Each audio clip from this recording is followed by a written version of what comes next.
Bonjour, allez, on continue avec la présentation d'un vieux Gunpla, d'un vieux kit de Gundam qui date de 86, qui nous vient en fait de la série Double Zeta Gundam.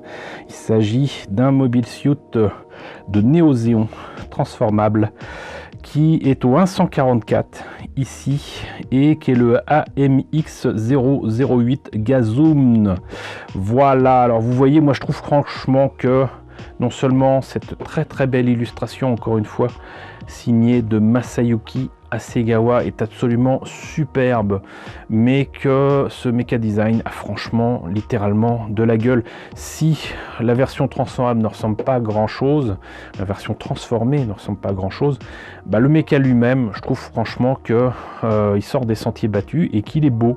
Voilà, autant je crois que bah, c'est quand même quelque chose qu'on ne voit pas souvent dans Gundam, donc ce Gazoom, moi je le trouve beau. D'ailleurs, pour la petite histoire, j'ai appris qu'en fait ce Gazoom est un dérivé du Gaza D, qui lui-même est un dérivé du Gaza C qu'on voit donc dans Double Zeta Gundam.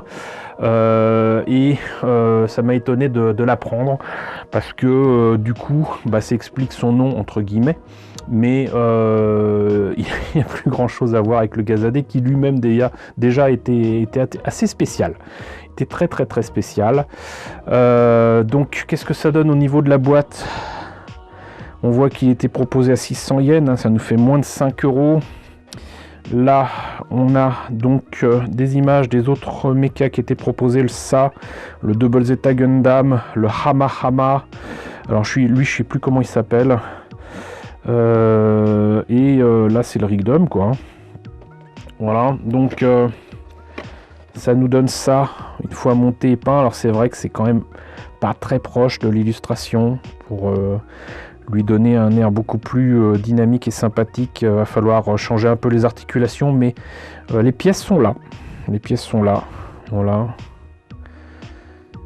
Et transformé, vous voyez, ça donne ça. Mais moi, je l'aime bien. Je l'aime bien. Je l'aime bien. Et j'ai hâte de vous présenter ce qu'il y a à l'intérieur de la boîte. Alors, notice toujours aussi belle, hein, en couleur, en tout cas en partie. Donc là, le Gazoom avec très certainement des explications d'où qui sort. Voilà. Avec donc différents dessins. Le mecha design à la fois, bah alors, de la tête, du backpack, des armes, etc. Là, il y a même l'intérieur, regardez-moi ça. Et là, c'est une autre version. Il est beau celui-là. Monté et peint, donc ça donne ça. Encore une fois, il y a des modifications à faire, hein. Et là, c'est les pièces en présence qui présentent peintes sur les grappes. Donc sinon, on commence apparemment, alors je sais pas comment on peut appeler ça, les ailes, les réacteurs des épaules, j'en sais rien. Hop, les mains qui sont particulées. Là, bah les pieds quoi. Avec pas mal d'articulations, le bassin, le reste du torse. Encore d'autres trucs, on sait pas trop ce que c'est. L'arme qui en elle-même est quelque chose. Et là, comment le transformer. Donc voilà. Voilà pour ce monstre. Et là, donc bah, les pièces, vous voyez que c'est quand même assez bien fourni. J'ai pas spécialement envie de les sortir des sachets. Parce qu'en plus que je crois que ça n'a pas été fait en high grade, ni en master grade, ni rien. Donc ça reste un produit unique. Même s'il y a des polycaps ici, là on voit l'arme. Et vous voyez qu'il y avait quand même au moins deux couleurs.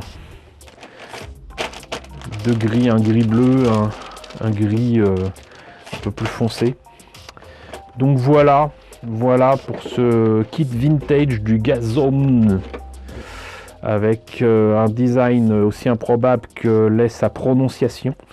En tout cas, j'espère que la présentation justement de ce Gunpla vintage d'un autre temps vous a intéressé. N'hésitez pas à me dire ce qu'il en est dans la section commentaires. N'hésitez pas à liker, c'est très important. N'hésitez pas à partager, tout aussi important. N'hésitez pas à vous abonner si ce n'est pas déjà le cas. Coucou aux nombreux abonnés qui nous ont rejoints ces derniers temps. Coucou aux grands anciens qui me suivent depuis 6 ans. Merci à tous de votre fidélité, merci à tous de votre soutien sur Tipeee et sur Paypal. Surtout prenez soin de vous. Je vous laisse avec la liste des contributeurs de la chaîne et je vous dis à très bientôt, je l'espère, pour la présentation d'autres maquettes Gundam.